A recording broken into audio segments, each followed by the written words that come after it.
سلامونه وخت مو په خیر. د دې مهال خبرونو ته ښه راغلاست.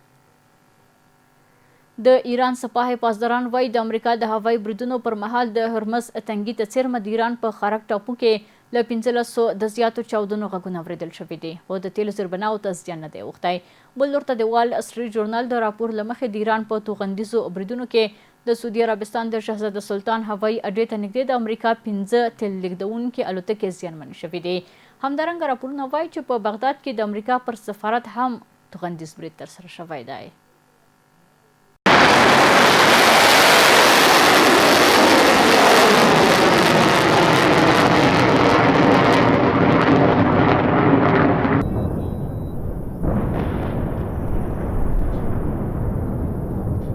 د ایران د سپاه پاسداران اړوند فارس خبري اژانس راپور ورکړی چې د امریکای د هوایي بریدونو پر مهال د خارک ټاپو په شاوخوا کې له 1500 څخه د زیاتو چاودنو غږونه اوریدل شوي دي.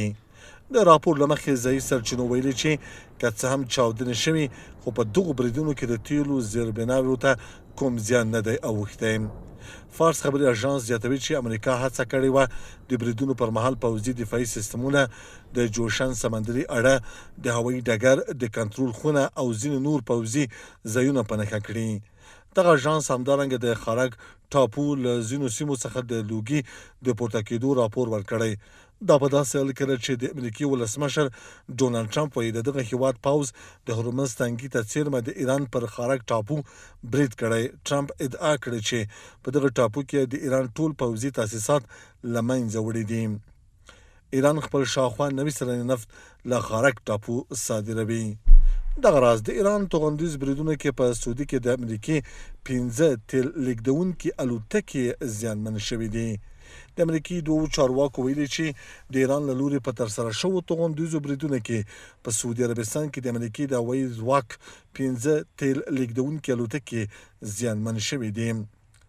د وال سټریټ ژورنال د راپور له مخې دغه بریدونه د سعودي عربستان د شهزاده سلطان هوایي اډې پر شاوخوا شوی، چیرته چې د امریکې پوځي حضور لري.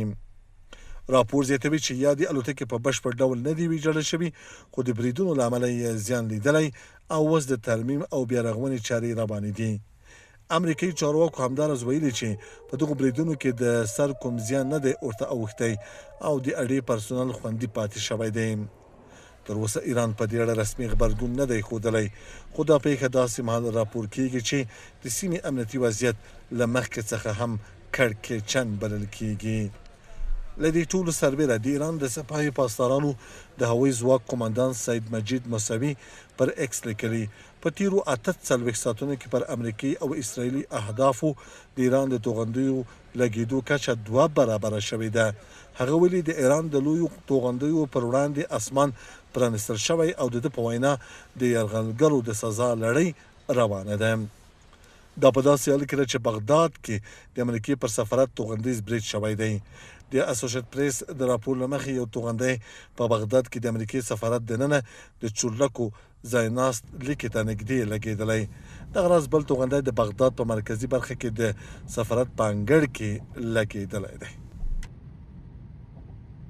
ملي دفاع وزارت نن ویلي د پاکستان پوځي رژیم د بریدونو په غبرګون کې کونړ او ننګرهار ولایتونو کې د ډیورنډ فرضي کرښې په اوږدو کې د پاکستان یوه پوسته له منځه وړې ده. په دې غچ اخیستونکو بریدونو کې 14 پاکستاني ځواکونه وژل شوي او 11 تنه نور ټپیان دي. دا په داسې حال کې ده چې د کونړ د اطلاعات او کلتور ریاست وایي چې په تیرو 48 ساعتونو کې پاکستان پر کونړ څه باندې 280 توغندیز او ټوپي بریدونه ترسره کړي دي. د پاکستان پوځ په یوه خبرپاڼه کې تایید کړي چې د افغان ځواکونو بې پیلوټ الوتکو پرون د کوټې کوهاټ او راولپنډۍ په ځینو موخو بریدونه ترسره کړي دي.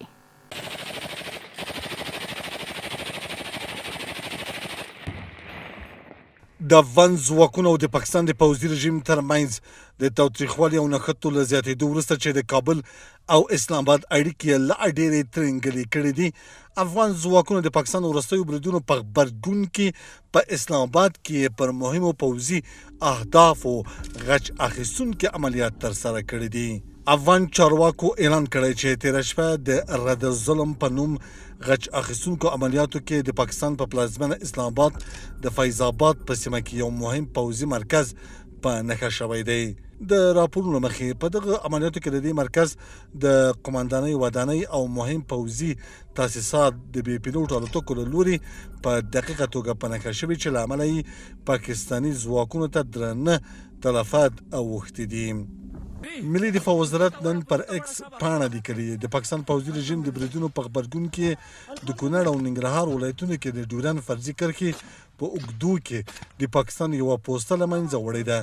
په دغو غچ اخیستونکو بریدونو کې 14 پاکستاني ځواکونه وژل شوي او 11 نور ټپیان دي. په همدې حال کې د پاکستان د جمعیت علما اسلام ګوند مشر مولانا فضل الرحمن وایي چې پاکستان دا مهال له پیچلو سیمه او نړیوالو ننګونو سره مخ دی او اړتیا لري چې د دغه هیواد پر سیمه او نړیوال سیاست بیا کتنه وشي. نوموړي دغه څرګندونې خبريالانو ته د خبرو پر مهال کړي. هغه ټینګار کړی چې پاکستان باید له خپلو ګاونډیو هیوادونو سره ښې او باثباته اړیکې ټینګې کړي. فضل الرحمن په وینا د سیمې حساس وضعیت ته په کتو پاکستان ته پکار ده چې د خپلو بهرنیو اړیکو او سیاستونو په اړه له نوې زاویې فکر وکړي. पाकिस्तान में आज हम जिन हालात से दो चार हैं پاکستان دا مهال له پیچلو سیمایزو او نړیوالو ننګونو سره مخ دی او اړتیا لري چې اسلام آباد پر خپل سیمایز او نړیوال سیاست بیا کتنه وکړي. چین هم اوس له پاکستان سره د خپلو امنیتي مسایلو له کبله چندان لیوالتیا نه لري.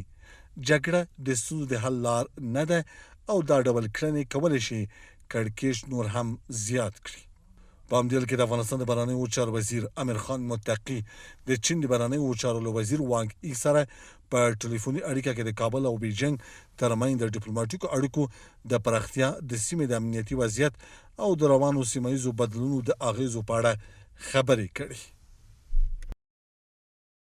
د ملګرو ملتونو امنیت شورا د یوناما د ماموریت د غځولو په اړه رایچونه کوي. ټاکل شوې ده چې د ملګرو ملتونو امنیت شورا د راتلونکي دوشنبې په ورځ هغه پریکړه لیک ته رایه ورکړي چې له مخې یې په افغانستان کې د ملګرو ملتونو د سیاسي استازولۍ یا یوناما ماموریت تر 3 میاشتو پورې غځول کیږي.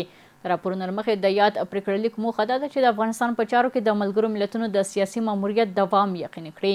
یوناما له کلونو راهیسې په افغانستان کې فعالیت کوي او د سیاسي اړیکو بشري مرستو د نړیوالې ټولنې د همغږۍ په برخه کې کار ترسره کوي.